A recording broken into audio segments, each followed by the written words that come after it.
Well, welcome back to Green Home Diary. It's Saturday the 29th of August and the project is now starting to pick up. Firstly, my eco architect Ken Neal has submitted plans to Winchester City Council for planning permission, and the reason we did that was that in October 2008 the building regs changed so that any changes to the outside appearance of the house has to get planning permission.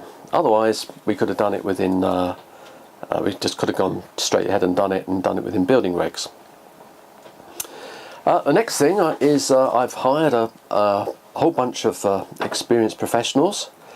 I've got a builder, Alan Meffin, who's got a very good track record, highly recommended, and I'm going to be his labourer, and we're going to do the extension, and is going to help with the rest of the work on the house.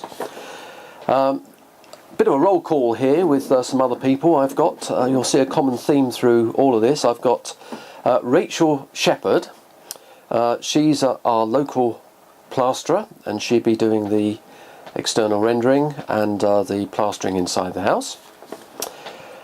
Dean Allen Electrical Limited, a local electrician, and Stuart Allen, he's a local tiler extraordinaire, and Christian Bull of AM Bull Associates, again local plumbers who are taking an initiative and extending their business into the eco area.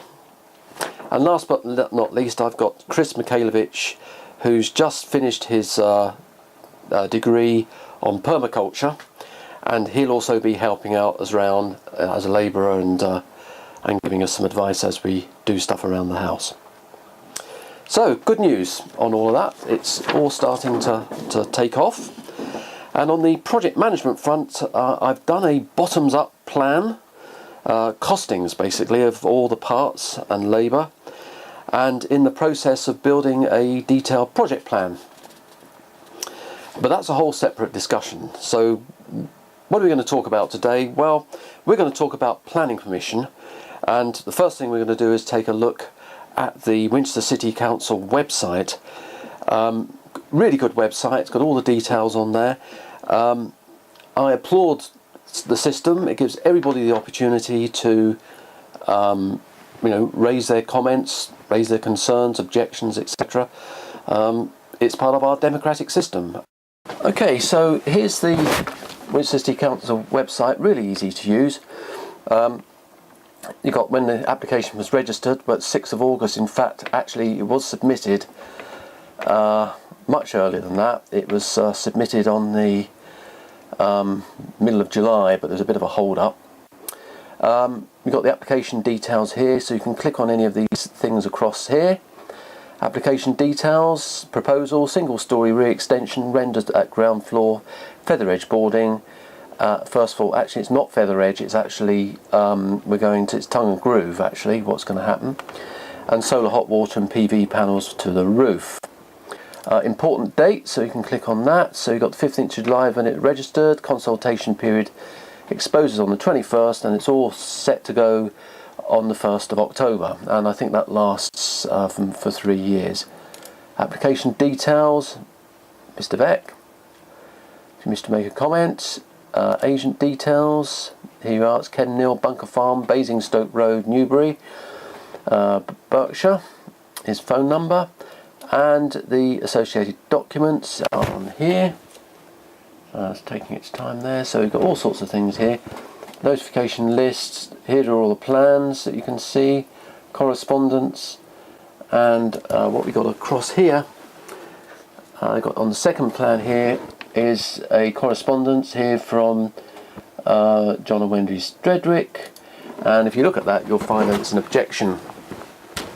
So I'm not going to go into the details of that objection other than to say that the real basis of it is that if you actually look at the entry here at your leisure, what you'll find is that the objection is that it's going to look different from anything else on the estate, given the use of cedar cladding and rendering.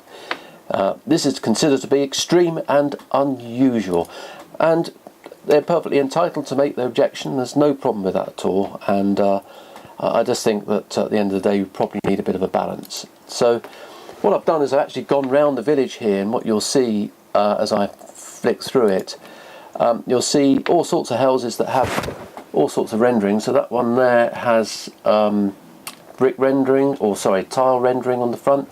Here we got PVC rendering, brick cladding or tile cladding at the top, and some cladding here.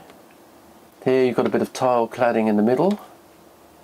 On here, the road here, you've got some different type of PVC cladding there. Not my cup of tea, but there you go. It's here we've got from the top right down to the top of the window more PVC cladding across here, all the way from here to here.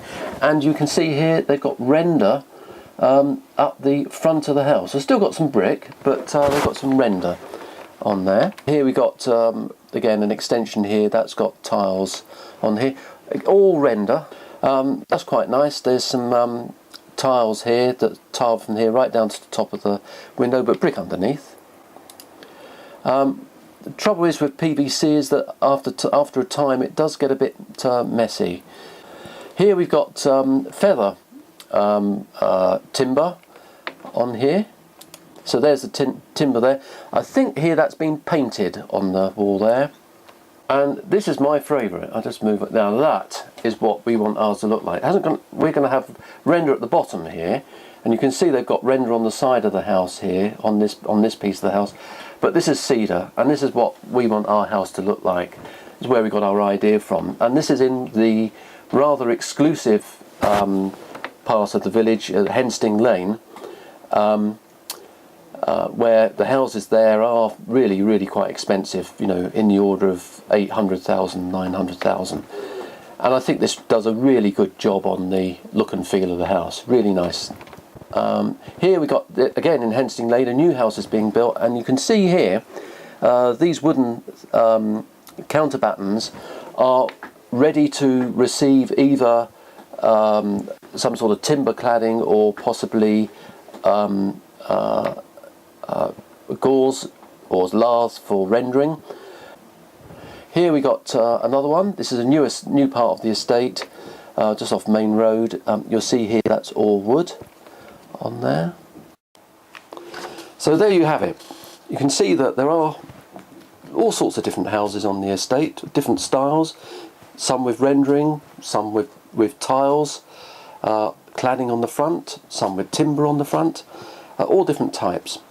So really, I can understand people being concerned about change, but change is inevitable. It's always going to happen. And you know, there's a few important facts that people need to really sort of start to get to grips with, which is that UK households account for 25% of the UK CO2 emissions.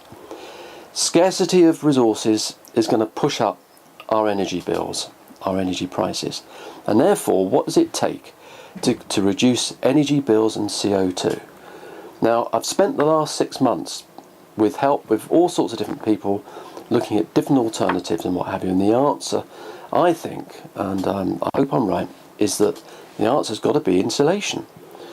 Insulation, getting rid of your drafts, insulating the house, and not having to burn energy or fuel in the first place. So that's got to be the way to go. And the way to do it is by putting external insulation on the outside and putting as much insulation elsewhere into the property. So what is it really all about? Well, at the end of the day, you know, this whole thing is about, you know, helping to sustainably reduce the impact of climate change and diminishing resources for our kids and our grandchildren. It's not about saving the planet, it's about our kids and it's about our grandchildren. Thanks for listening.